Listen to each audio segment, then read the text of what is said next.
Moving on now, a federal appeals court has temporarily reinstated the most sweeping of President Donald Trump's tariffs just a day after a trade court ruled that Trump had exceeded his authority in imposing the duties and ordered an immediate block on them. President Trump lashed out at the Court of International Trade's ruling, calling it horrible.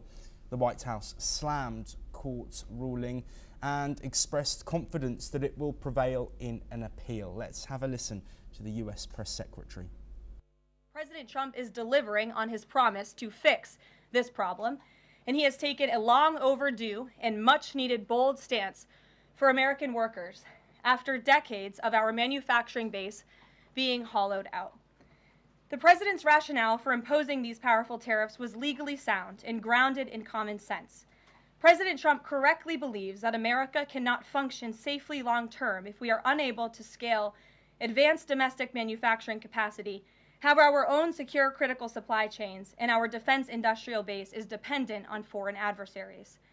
Three judges of the U.S. Court of International Trade disagreed and brazenly abused their judicial power to usurp the authority of President Trump to stop him from carrying out the mandate that the American Trump's trade advisor, Peter Navarro, spoke to reporters after the president won temporary reprieve. The appeals court ruling preserves his sweeping import duties on China and other trading partners for now. Let's listen in to those comments.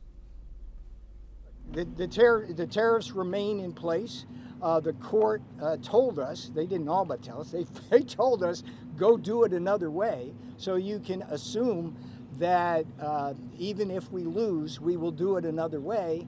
And I can assure the American people that the Trump tariff agenda is alive, well, healthy, and will be implemented to protect you, to save your jobs and your factories, and to stop shipping foreign wealth, our wealth, into foreign hands.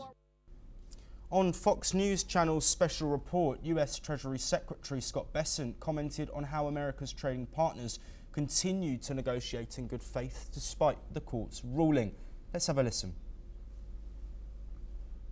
You know, we have not seen any of that in terms of our trading partners.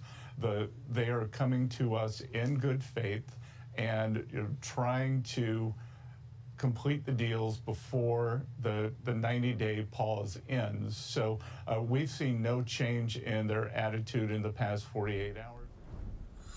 And lastly, White House economic advisor Kevin Hassett said 3 trade deals are nearly complete and that more agreements are expected. Well, joining us once again to discuss the latest development in Trump's legal dispute over his Liberation Day tariffs is Ross Feingold, political risk analyst in Taipei. Ross, this temporary reprieve against the ruling from the International Trade Courts, what's the significance of this ruling, and is it going to just be temporary?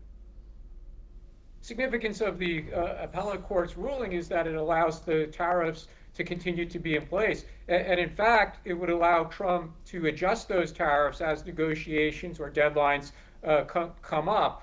So it's pretty much maintaining the status quo, or in other words, it's maintaining the authority that President Trump has been using over the past few months to impose tariffs or to pause them, to enter into negotiations with other countries, and possibly to raise those tariffs back up to the Liberation Day amounts. How long this will take is really a mystery. It has to go to the appellate court, and then whoever loses in the appellate court is going to appeal to the Supreme Court, which may or may not take the case. If they do take the case, then this is going to go on for a much longer period of time.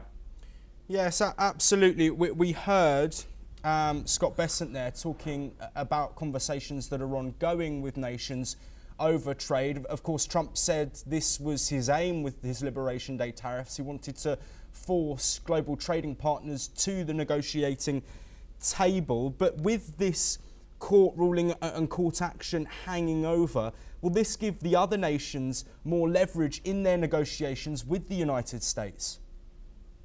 Not at the moment. First of all, as we've discussed, the appellate court put a pause on the Court of International Trade's ruling. So the higher tariffs and those deadlines are still very much in play, and other countries have to deal with that reality and negotiate with the Trump administration. In addition, as Peter Navarro said, the Trump administration is going to be looking at what other possible legal basis may exist to raise tariffs on foreign trading partners.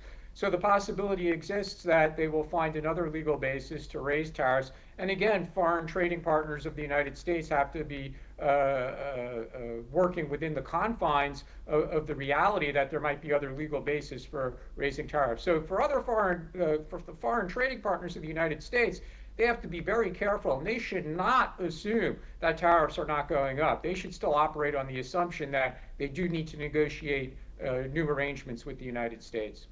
Ross, Trump and his administration brand him as this deal maker, the businessman, the art of the deal. How embarrassing is it for him that these court proceedings are ongoing and potentially putting a mark on his policies that he's been so strong with and hasn't taken any sort of relief on that against criticism from other people within the country? It's not the first time that the Trump administration has had a setback in the courts, whether going all the way back to Trump's first term in office or more recently over the past few months and across various issues. So I don't think it's personally embarrassing for President Trump and the to impose higher tariffs on trading partners. And those trading partners are still looking to make a deal with the United States. So I think Trump is still in a okay position here because we do have many dozens of countries are trying to negotiate new trade deals for the United States, which ultimately will probably be good for the United States. It will allow the United States to export more to those countries. It might result in additional investment in the United States by foreign companies. So pending the result of the litigation or what other bases Trump might find to raise tariffs, I think he's still in an okay position. Yes, Ross. Partners. Yes, sorry, Ross, the signal there was a bit weak. But just to bring an end to this discussion, of course, this could escalate further. You mentioned the Supreme Court there. Do you think that this block will go through? And if so, what will the ramifications be on Trump and his policy with foreign trade?